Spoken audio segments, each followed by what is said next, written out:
Bonjour tout le monde, bienvenue sur ma chaîne pour votre vidéo, votre lecture de fenêtre sur soi. Comme je vous l'avais promis, voici donc pour cette période de mi-juillet à mi-août, cette petite fenêtre sur soi. Ceux qui n'ont pas l'habitude, imaginez que vous ouvrez une fenêtre à l'intérieur de vous, que vous puissiez y lire en fait vos préoccupations principales, ce qui se passe en ce moment à l'intérieur de vous. Et cette vidéo peut éventuellement représenter des pistes, des suggestions, des pistes à creuser, des portes à ouvrir et quelques réflexions à mener. Alors pour cette lecture, j'ai utilisé le tarot Grand Luxe que voici, que voilà, magnifique.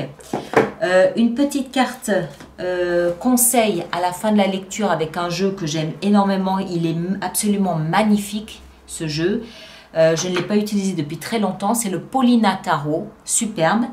Et puis en fin de lecture, une petite carte oracle comme ceci d'un jeu qui m'a été offert par Laetitia Lécher, l'âme à fleur de peau.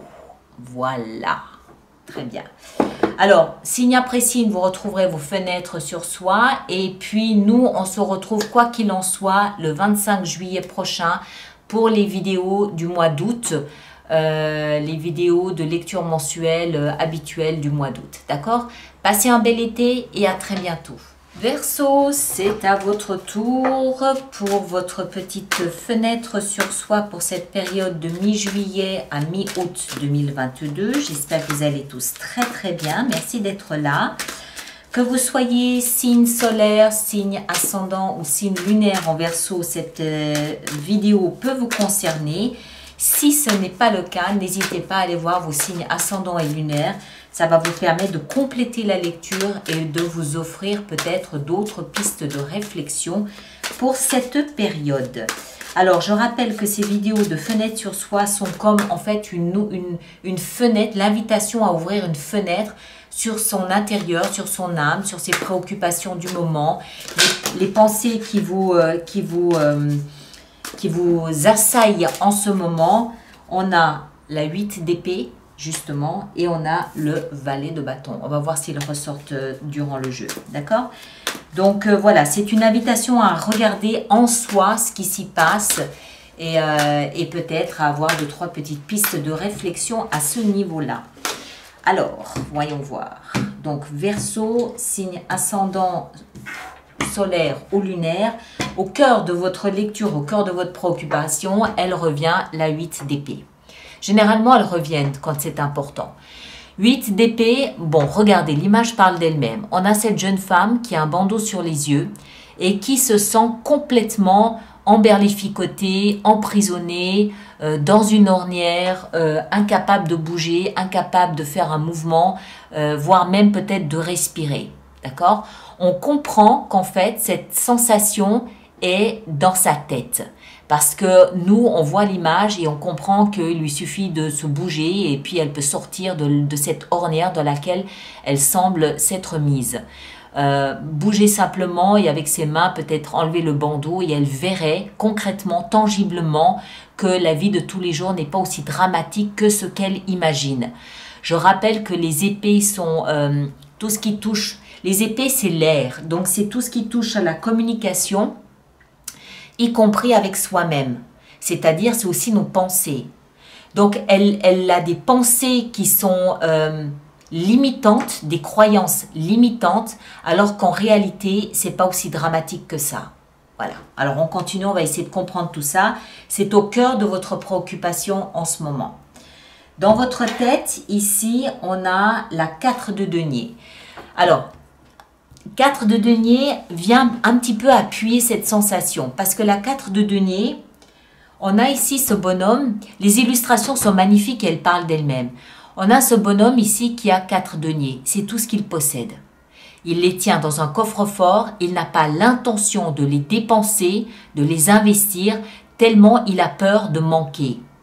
Il a peur de se tromper, il a peur de les perdre, il a peur d'être dans le besoin si jamais il venait à investir le peu qu'il possède. Donc, il s'agrippe à ce qu'il possède et il reste un peu bloqué là dans cette idée. D'accord? Ce qu'on comprend, c'est que d'une certaine façon, vous avez peur de sortir de votre zone de confort. D'une certaine façon, vous avez peur d'investir sur l'avenir. Ça vous bloque. Vous pensez être coincé, vous pensez ne pas avoir de possibilités, vous pensez ne pas avoir d'issue, vous pensez ne pas avoir de choix. Mais encore une fois, c'est le mental ici qui joue. Concrètement, on va voir ce qu'il en est, mais là, c'est le mental. Hein. Là, c'est dans la tête.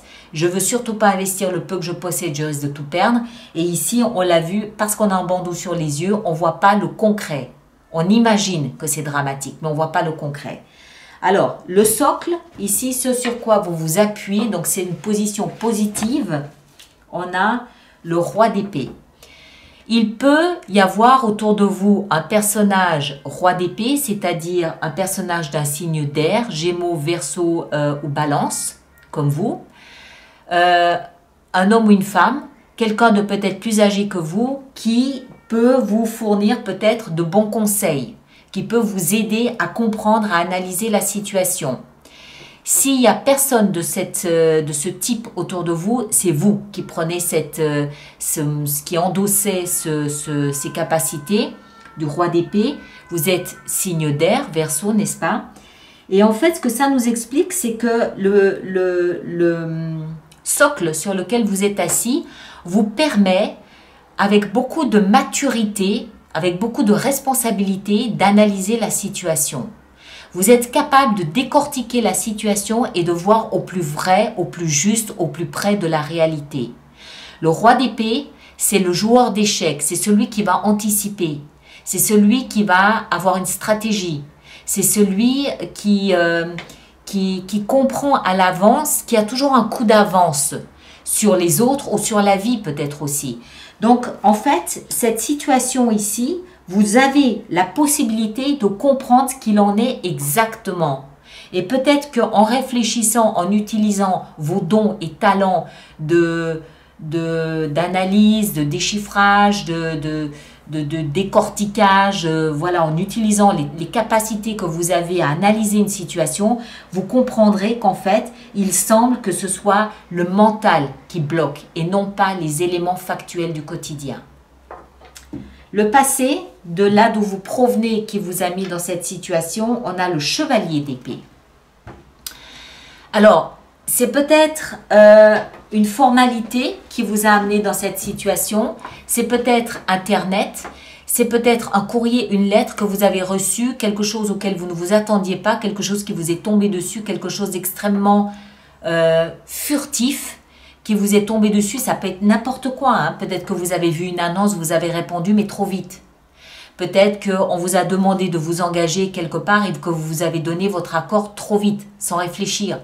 Peut-être que vous avez envoyé une lettre de démission dans l'autre sens, envoyé une lettre de démission trop vite. D'accord? Il y a une notion de communication rapide, peut-être trop rapide, qui vous a propulsé dans cette situation ici. Ok?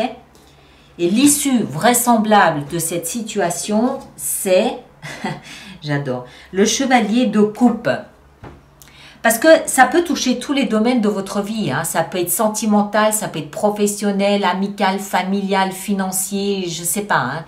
Hein. Ça peut toucher tous les domaines de votre vie. L'issue vraisemblable, c'est aussi un chevalier, mais beaucoup plus doux celui-là. Un chevalier de coupe. Alors, le chevalier de coupe, lui, c'est un peu le mea culpa. C'est un peu, ok, je suis désolée, pardon, j'ai agi trop vite. J'ai agi par impulsion, j'ai eu peur, je me suis agrippée à quelque chose que je n'aurais pas dû. Enfin, c'est un peu mea culpa, j'ai réagi trop vite, impulsivement, sans réfléchir. J'aurais dû réfléchir, maintenant j'ai réfléchi et peut-être qu'il est encore temps de rattraper quelque chose. Voilà, c'est ça. Le chevalier de coupe, c'est celui qui va venir offrir quelque chose, une émotion à quelqu'un. Donc, vous pouvez vous recevoir un mea culpa, mais vous pouvez aussi offrir un mea culpa.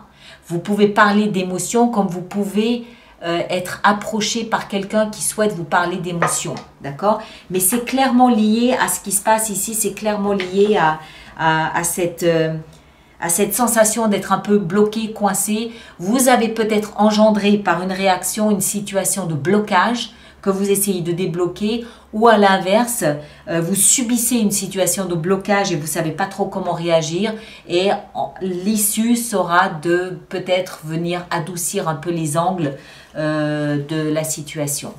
Ok? Alors, une petite carte conseil pour vous là-dedans. Alors, petite carte conseil, qu'est-ce qu'on a pour nos amis Verseau? Une petite carte conseil, on a la 6 de coupe, très jolie. 6 de coupe, c'est souvenez-vous avec tendresse du passé. Souvenez-vous avec douceur, avec tendresse de ces moments d'innocence de votre enfance. La 6 de coupe nous ramène au passé. Le passé, ça peut être hier, ça peut être le mois dernier, ça peut être l'année passée, ça peut être votre enfance. Il y a quelque chose de doux et de tendre, d'innocent, de pur dans ce souvenir. Alors, rappelez-vous ce souvenir, ça va vous permettre, ça va vous aider peut-être à résoudre cette situation. Si, je prends un exemple, vous avez été trop dur avec quelqu'un impulsivement, vous souvenir des bonnes relations que vous aviez ou de la pureté de la relation que vous entreteniez avec cette personne peut vous permettre à accepter ou à offrir un mea culpa. D'accord? C'est quelque chose comme ça. Souvenez-vous de la pureté des émotions du passé. Et notre petite carte oracle. Alors, qu'est-ce qu'on a? Numéro 8. Je prends ou reprends ma place au sein de ma galaxie de lignée. Tiens donc. Ça peut peut-être avoir quelque chose ici à faire avec avec le transgénérationnel. L'essence, c'est la fleur d'oranger et la vibration, c'est la création et le yin. Alors, enfant de mes ancêtres, je porte en moi leur lumière et leur obscurité, leur force et leur fragilité. Je compose avec leur histoire et mes propres passages de vie. Je me souviens alors que rien n'est jamais vraiment blanc ou noir et que l'équilibre se fait en prenant sa juste place entre héritiers, héritières de mes lignées d'aïeux et créateurs, créatrices de mes moments présents personnels. Chaque fruit a son propre goût. Quelle est la saveur de ma vie à moi? Ça a tout à voir avec le passé. C'est peut-être quelque chose ici qui a un rapport avec votre famille. Hein? D'accord? À vous de voir. Voilà mes chers. Donc si vous n'êtes pas signe ascendant ou lunaire Verseau, allez voir ces deux signes parce qu'ils vont vous permettre peut-être d'apporter un éclairage différent sur cette lecture. Merci de partager, de liker, mais surtout de laisser vos commentaires sur YouTube. Et on se retrouve le 25 juillet prochain pour les lectures mensuelles du mois d'août. D'accord? Merci à vous tous, passez un excellent été et à bientôt.